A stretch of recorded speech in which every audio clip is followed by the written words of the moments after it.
Okay, now we're live. Hey everybody, how's it going? Dan Shinder here on Drum Talk TV, broadcasting from Globe, Arizona. I hope you're all well. I hope you're all safe, and I hope you're all doing the right thing. I'm going to move my microphone closer, had it out of the way so I can reach my keyboard. And my special, exciting guest today is Richie Onori, who's broadcasting from the LA area. Richie, thank you so much again for taking time out. I appreciate it. Thank you. And folks, you're welcome. Folks, I want to let you know that there's a little weird glitch in the audio. So just hang in there. This is going to be fun. I promise. It's going to be fun because Richie has such a rich, no pun intended, background in music. He's been playing with Sweet for 13 years, but he's played with Richie Sambora, with Keith Emerson. It's all in the video player right there. You can see all the names. Steve Lukather / just a really diverse musical background, and we're going to dig into that in a moment. But tell us where you're watching from as well. And I met Richie in this past January at the NAMM show, and what was exciting about that for me is that I was introduced to Richie by Mark Ludmer. And those of you really hardcore Drum Talk TV fans who follow just about everything we do, you might know that name because I interviewed Mark at the NAMM show 3 years ago, and I hadn't seen him in about 30-something years. Mark is the very first bass player I was ever in a band with. And I was 14 years old. He was 19. I met him through my dad. They were working at the same place. And he brings Richie along to the Drum Talk TV booth. So kind of a neat thing. Richie, the first question I have for you, well, let's do this. I want to show everybody a quick video of you playing Ballroom Blitz for nostalgic reasons, and for those who have been under a rock for about 50 years who just might not be familiar with Sweet. And what I love about this video is it's at the Canyon Club in Agoura Hills, California, which is about half hour away from where I grew up in West Hills, California. And you've got Joe Retta on vocals, who I just love. He's such a great guy. I worked with him on Brian Ticci's special project, The Ox and the Loon, and he was one of the singers. So when I saw this video, I was like, oh, whoa, there he is. This is great. So let me share that with everybody real quick. Then we're going to dig into some drumming history and advice with Richie. Here we go. Enjoy this. Turn it up, folks. Here it comes.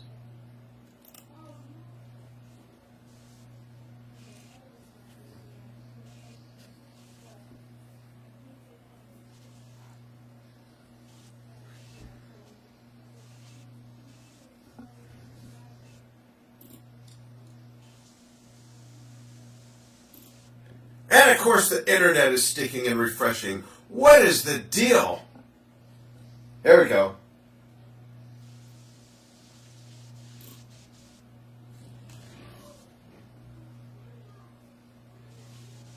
Wow.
There you go. Some really fun, iconic music there. Richie, that's my first question. How fun is it to be in a band that has just such legendary music? And how fun is it to play with those guys and play those songs?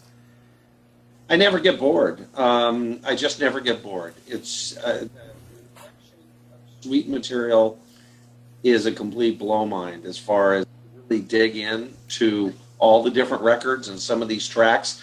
So, it's not just the hits; it's The deep cuts, right? cut.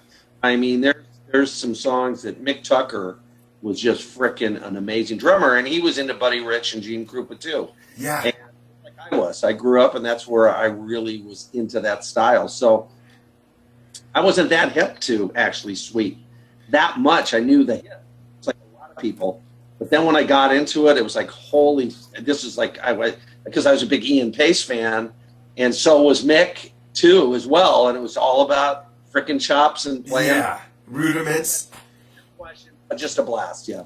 That's so cool. That's really cool. I want to go back to someone, unfortunately, that we lost, who is one of my all-time favorite musicians.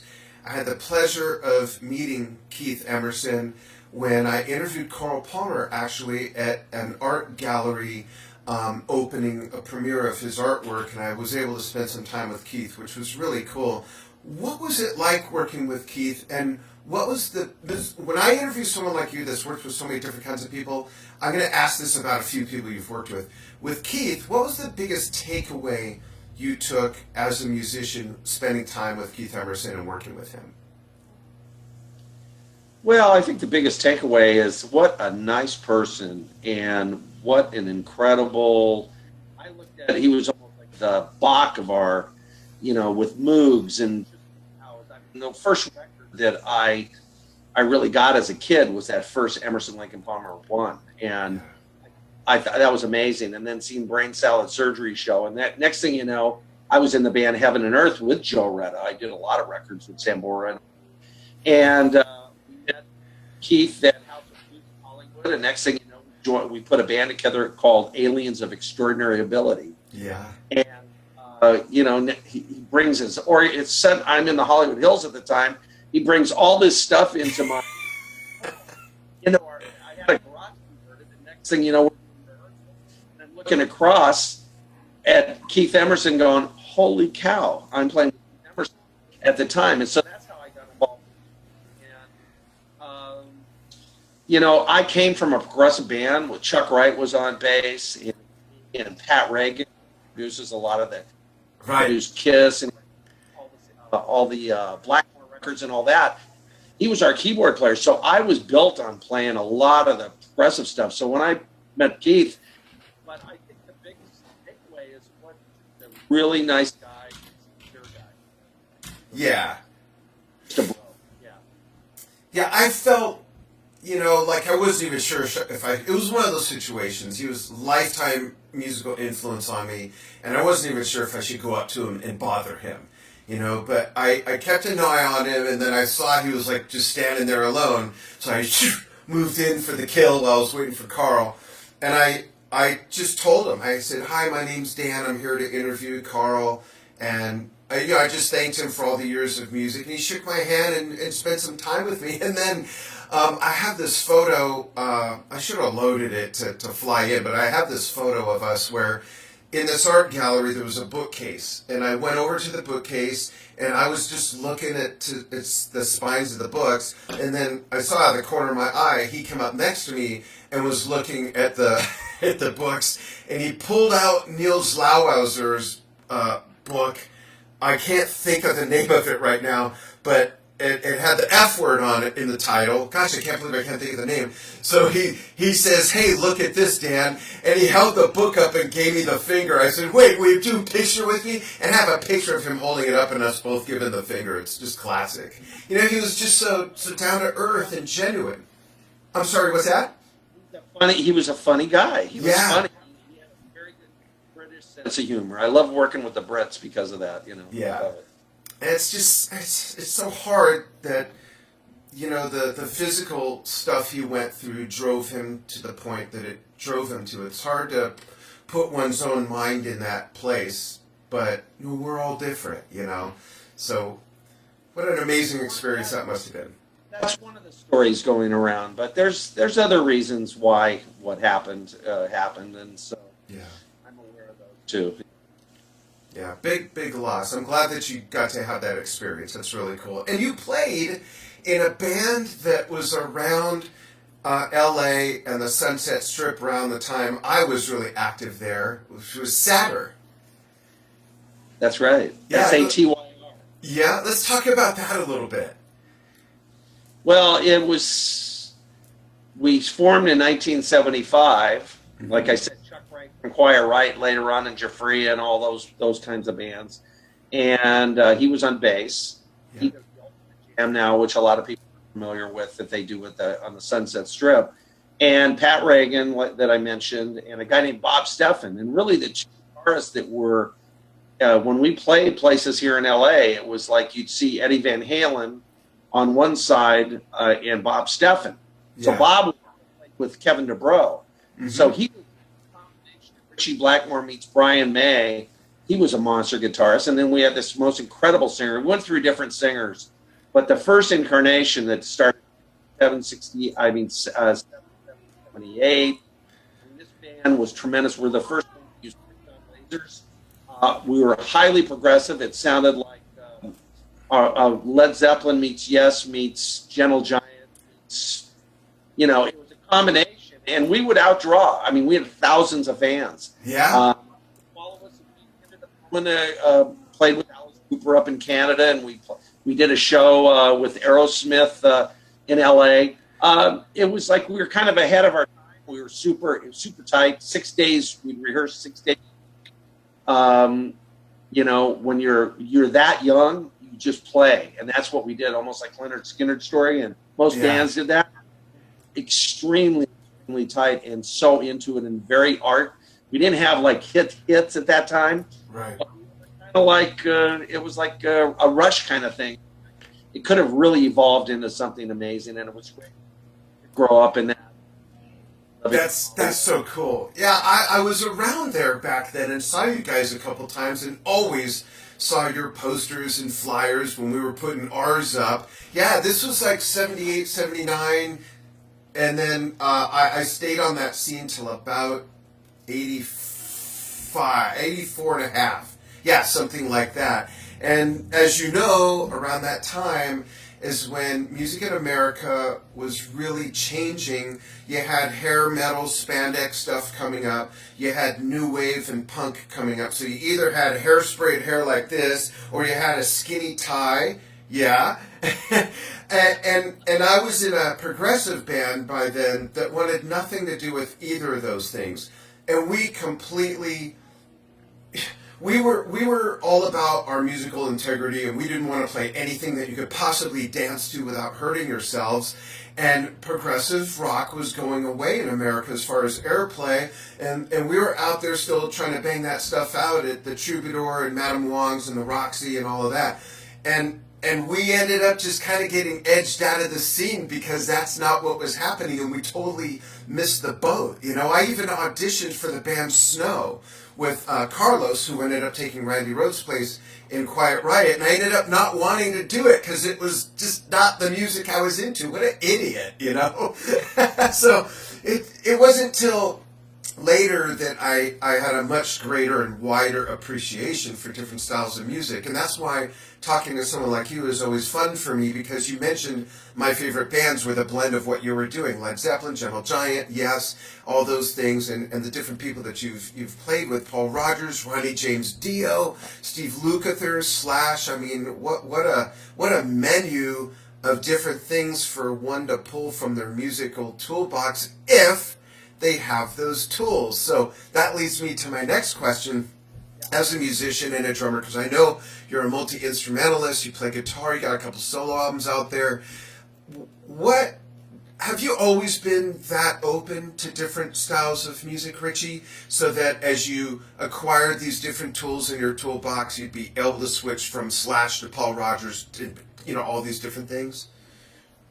Well, I think if you fundamentally do play jazz and you start off, and I had my first teacher was Carl, who worked with me in junior band, and it was a small little place in the middle of the valley, and Cedar Boulevard, Comer's House of Music. Yes. I took lessons, and I just more listened to records. I studied that way. But then, growing up in the San Fernando Valley at that time, there were so many musicians, and it was just, I played like, by the time I started when I was 11 years old.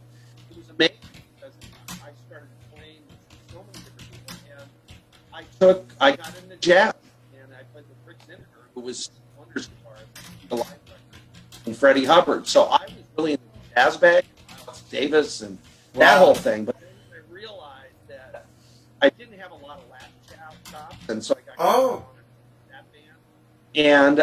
And then I met Bob Steffen, and I realized thing was just booming, and Ian Pace and Highway Star and Mitch Mitchell, all that.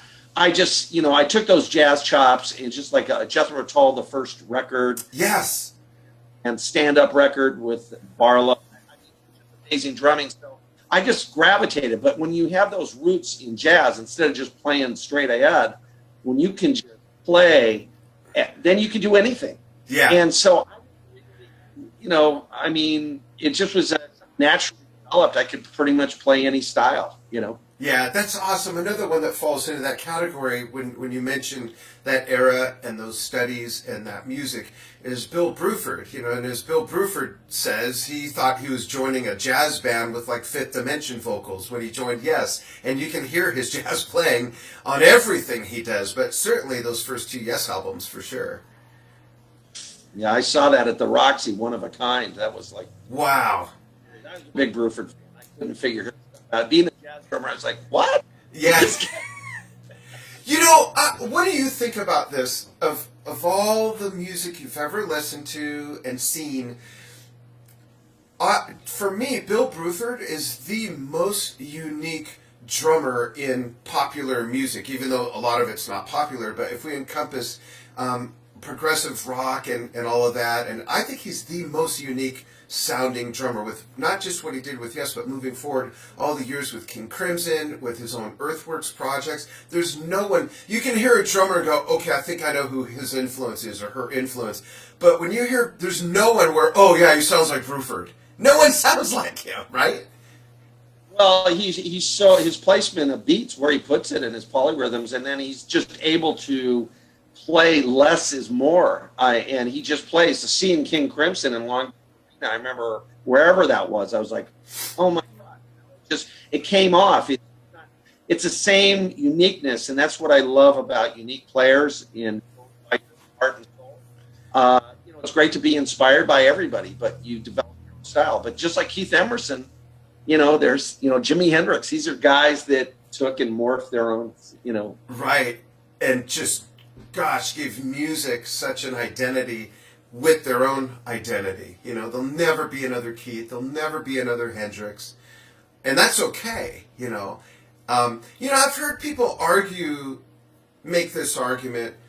I feel that the more musicians you spend time learning how to truly emulate and learn the nuances of their playing, like Bill Bruford versus Phil Collins versus John Bonham, Ian Pace, that gives you more tools in your toolbox to build your own sound and, of course, be versatile. I've had people disagree with that and say, no, you'll never develop your own sound if you only focus on how to play like other players. How do you feel about that, being that you've played so many different types of music? I don't think there's a person out there that really they're inspired by a lot of different players. So I can't imagine anybody like Oldacre from Eric Clapton's band. He never took a lesson. And when I talked to him, he was in the Tulsa band, and on my solo records, I do solo records where I play guitar, I play drums, this whole thing, and now I'm just starting to release stuff. But he told me he never took a lesson. All he did was listen to records, just have that in, and he learned all those chops. Now listen to those. I mean, he learned. I can't imagine. And Bonham learned from the Motown thing. So you're inspired. There's a thin line between copying somebody 100%, but you study different guys, you learn, and then you move on. I mean, if you stay in the Bonham thing forever, then you're going to just be like John Bonham, and you're going to copycat. That's what's wrong with art. With so many people, they need to be just completely open like a book. Yeah. And that's why I've been so blessed with playing with I played with Larry Carlton and Buddy Burnell and from all these different people. And even there's short engagements, maybe it's a gig here, a gig there, but still able to broaden your toolbox and be able to that's what it's all about. Music is expression, and eventually you find your own self. Yeah, that's such a great way to put it, because when I hear that, I think of, well, in the culinary arts, if you go to culinary school, they don't just teach you French cuisine. They don't just teach you Southwestern. They don't just teach you Italian. You need to learn all that stuff so that you can then develop yourself as a culinary artist. And I think music's the same way, like you're saying, Yeah, the key thing is that after a while, you don't really listen to anybody, and then you're just playing gigs and you're playing with bands. And if you're in original bands, there you go. Now you're a mixture of all that. I had played, back in the day, I played a lot of club gigs and so forth. Coming up, or you just play, Hendrix, and you're playing all that. No matter mountain jam up on a mountain, it doesn't matter. Right. And you eventually get to where years I'm just playing with Emerson and Louis, all these different styles with all these things, and then back some time ago I opened a jam up and I had to relearn all the songs and stuff to come back and recircle that. It was like and now I'm going, oh wow, you listen to it in a different way, and now that you're a developed player, so I revisited that whole thing. That's really cool. Could you please go through this short list? And I know it might require some thought and reaching back, but what are some takeaways that were valuable to you as a musician? Not just a drummer, but as a musician. And folks, drummers are musicians, don't get me wrong. What'd you take away from working with like Ronnie James Dio, Paul Rodgers, and then Slash? Well, these were mainly a couple of those. I worked with Dio in the studio. He was producing somebody else, and he was very, very intense in the track that we were laying down. So he was, he was super professional. And, as far as Slash and Lukather, we did a thing for Hurricane Katrina. So we're up on stage playing together. So that was just, more of a one-off, but it's great when you're playing together when you got some of the best guitarists out there, with and all that. We did this whole thing. That's how I hooked up with Sweet. It's one event. I was the drummer at Billboard Live, or whatever it was called at the time, in Hollywood off of Sunset, for the Hurricane. And, I played Flash, and I then played with Keith, and then I ended up getting the Sweet gig from it because he did Fox on the Run in a couple of songs. So that little, thing branched out. But the takeaway, Louis Johnson, who was, I would say that what a learning process. And you realize that he brought me, since I was involved in the Starlix company, but with Louis, he was, he played on all those huge Michael Jackson records. He wrote Billie Jean and all that.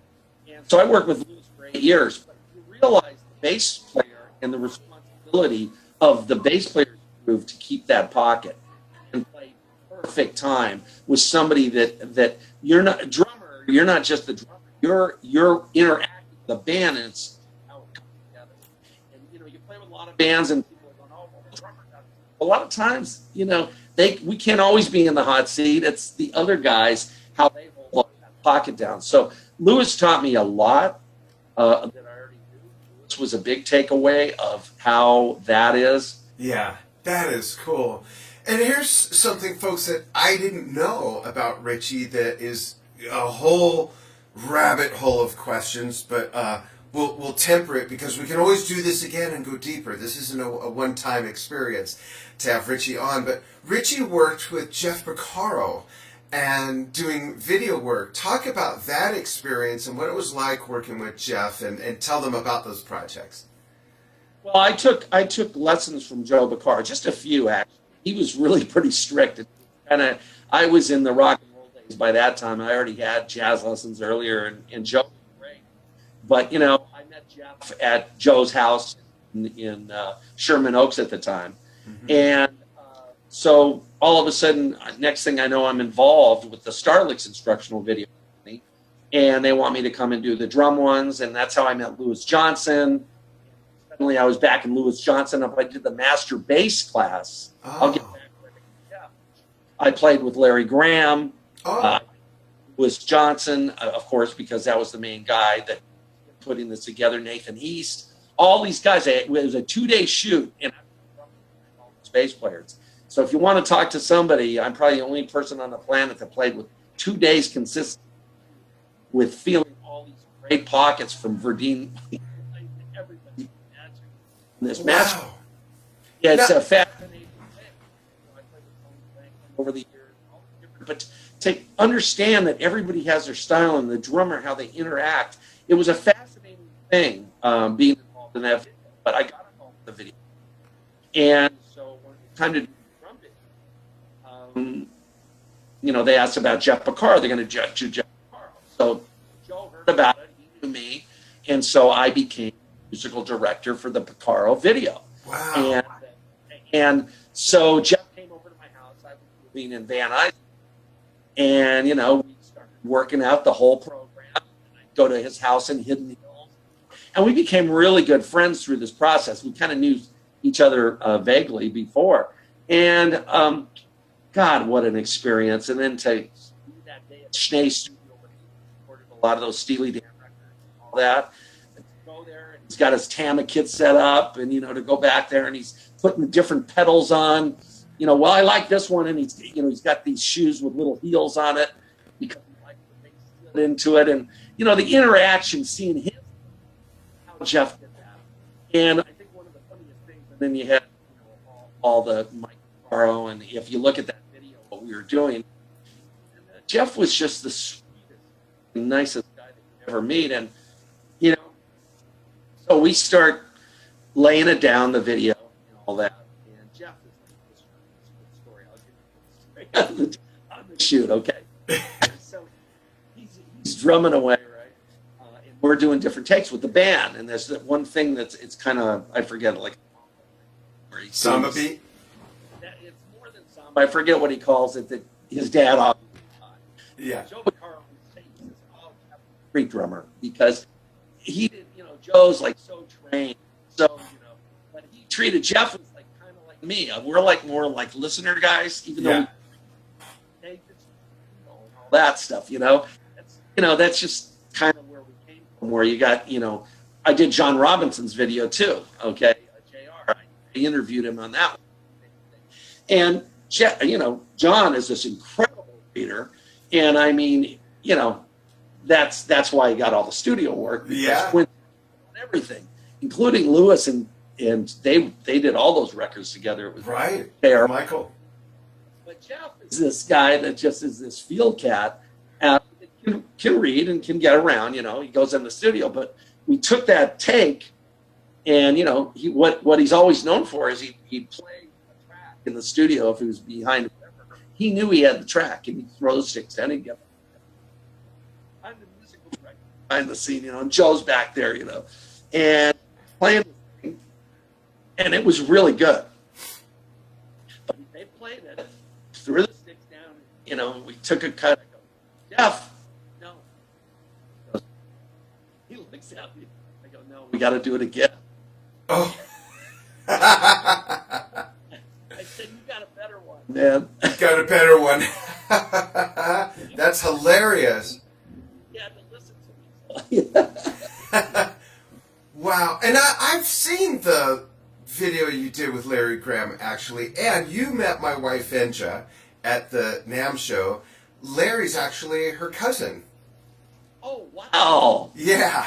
Oh, what a character. Oh, my God. Yeah. Yeah, she kind of distances herself from the Graham family for crazy reasons. But, yeah, that's her cousin, yeah.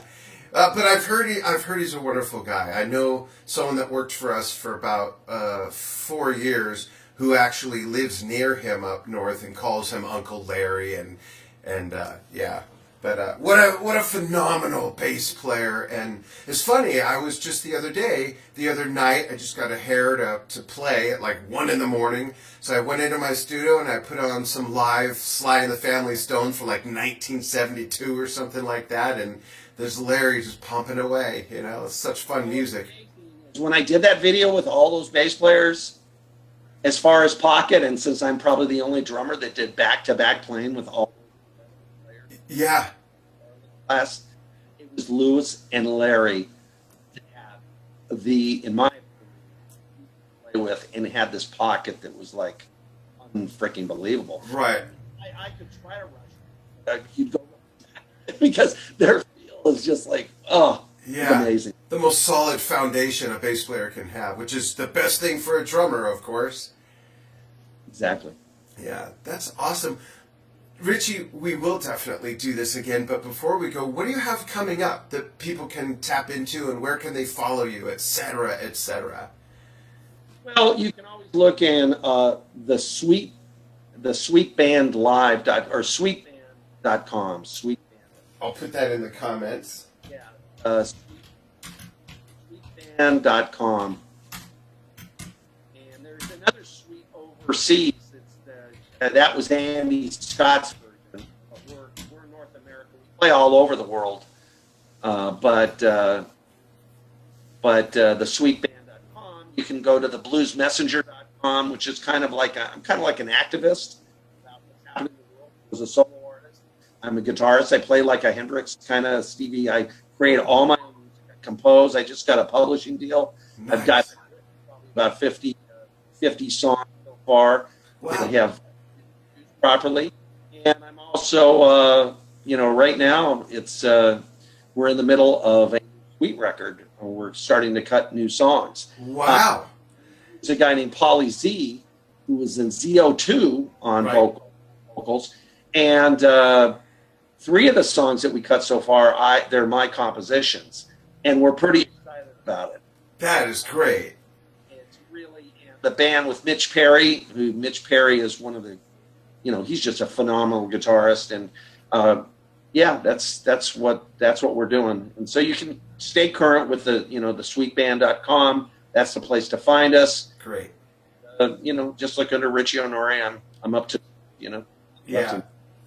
That's awesome, because eventually all this, health stuff that we're all going through together globally, it will pass, and the gigs will open back up. People will be back on tour. So follow Richie there so that when we all get the green light to hit the tour bus and the planes again, you can go see him play. There's plenty of stuff on YouTube. Check out the website. It is really cool and a nice up-to-date looking website, I must say. I see so many websites. My big thing is I'm in marketing in the music industry and outside the music industry, and I can't believe how many websites I see that look like they were made, not updated since 1997, Yeah, one of the things you can see is check out Heaven and Earth. I did quite a few records with Heaven and Earth, and that's something also check out. There's some really good records we did with that band with Sambora's on it, and Turner from Deep Purple. Yeah.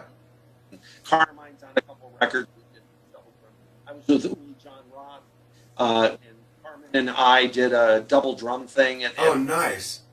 Yeah, we've done a lot of it. And, what can I say? Blah, blah, blah, blah, blah. That's awesome. Well, thanks again for taking time out on a Saturday. I would love to do this again with you. We don't have to wait until the next NAMM show to get together and talk music, talk drumming, and stay up to date with what you're doing. And folks, thank you so much for following what we do. If you've made it this far, thanks for putting up with the audio. There must be some gremlin in Richie's attic chewing on the internet line or something, because his audio was cutting in and out. However, when it cut out, it was still there. It was just kind of faint. So if you